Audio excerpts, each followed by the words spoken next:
Welcome back to M Hood Fishing, everybody. Today I've come deep down into Whoopawoo country. We're real close to the full moon. We might see the Whoopawoo, we might not. Anyway, I'm down here at what we call the beaver pond. That's its actual name. And it is real low because this whole area is under drought. We're down in the Sabine River bottoms. We're in a nature preserve. It's called the Mineola Nature Preserve. Train used to come through here. That's why there's an old trestle there. In fact, I took a rail trail down here, but enough of that. The fact that it's so low gives me an advantage that I never had here, because in the past, at a normal water level, I don't have a lot of advantages at this spot. And as I walk around, you might see why.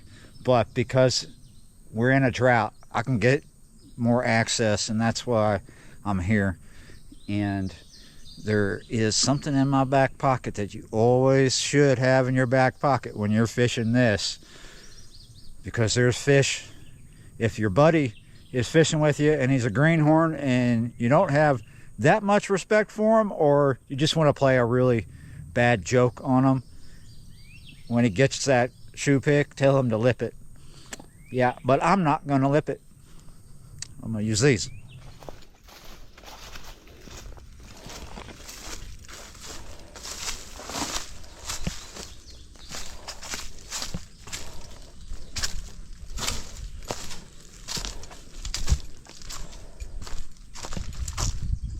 Now, mostly tramping around in here is for the brave of heart, right? A lot of people won't do what I do because of their fear of whatever, either the woobawoo or snakes. It's mostly snakes because there's no such thing as a woobawoo. But there are snakes. There's a lot of snakes. And there's a lot of pigs. And we're right here at the old beaver dam. I'm not sure if that was a snake or a skink.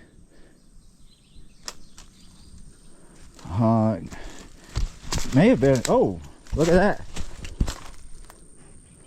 Now look at that. You see that right there? Wow, there's a lot of snakes down here in this area. So this is where the water leaves the pond, right? This is where the sun is too.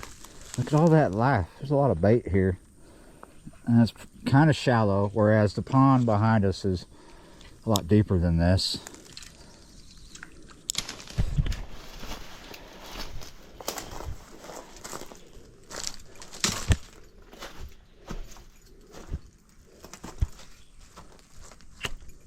I know that's not a good idea to go that way. And I also know that most people are going to be like, well, it don't look like it's a good idea to go the way that you're going. Well, everybody's got their opinion, but most of those people haven't been here before, and I have. This is not my first time. I was down here over a week ago, and I did this. It was mid-morning. It was super hot. Camera was overheating. Looks like we might be on a lodge or something. There's a beaver come out of there. Yeah, I just know that I'm unable to walk easily out to that point, so very snaggy. I don't know if I really needed to tell you that.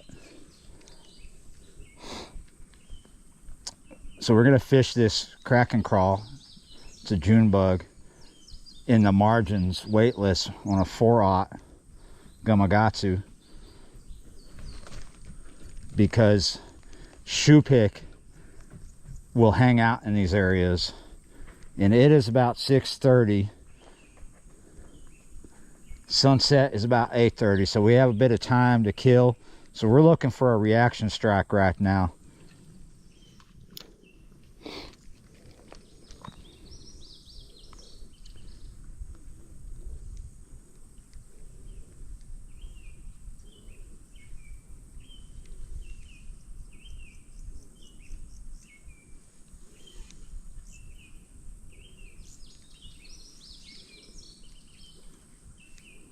all you see over there. Just underneath those willow branches. If you look out and see how this vegetation is, the trail going around this is on the other side of this ring of vegetation. And then at a normal water level, you just can't get out to the proper bit of the pond, right? You're stuck with a couple of casting positions, such as right here in front of us where I opened the video. And you're going to want to cast out into that area, and it can be difficult to get the right angle. But today we have many different options. Ooh, look at that butterfly. It's huge.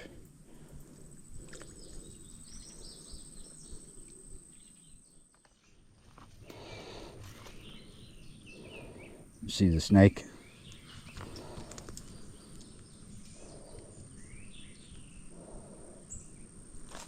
Oh shit.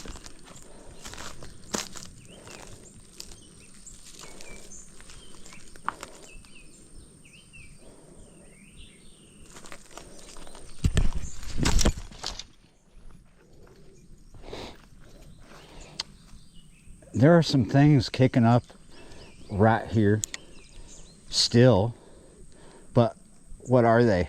Are they turtles moving the water here? Are they gar? Is it shoe pick? There's also bass in here. Ooh. Just think, nobody's walked over here in quite some time. And now maybe you understand what I mean when I say this is not an easily accessible pond all year round. Because under normal circumstances, when you come here to fish it, you're stuck back there. You can fish some shallow water, but this is where the deep stuff is and where the bigger fish are. And then that's the story going all the way around this pond. Every time I fish this pond, I go around it several times. And that's what we're doing now. I'm on the opposite side of where I was. This is a spot where I would catch fish from.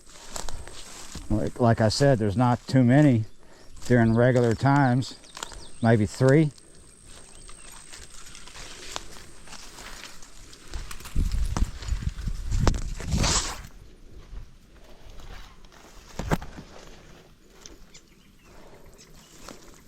Yeah, if you're not scared of snakes, you're not worried about getting muddy, you can still fish this. Probably fish it even better than you were able to in the past.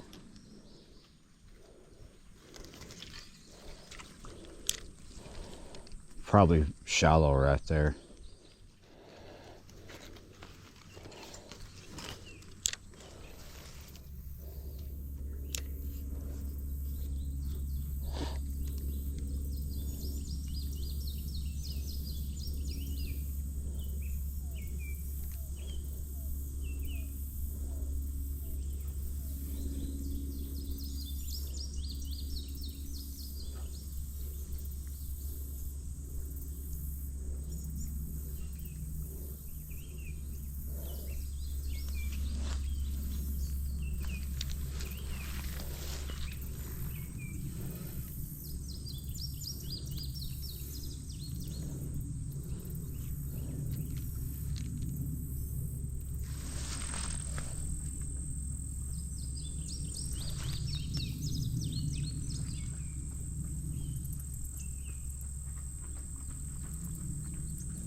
Gotcha. Yes.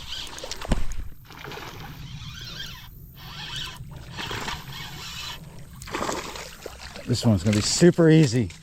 Whoa. Not even the biggest one I've got out of this pond, but that's a good size one. That was a lot of fun when he flew out of the water.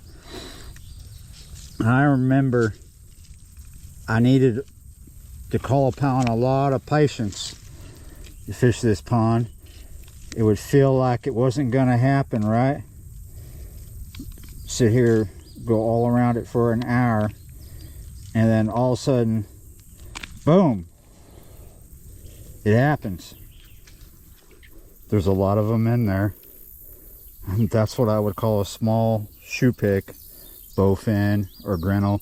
Grinnell is a common name in this area. It's the name most people are going to understand. Okay. Whew.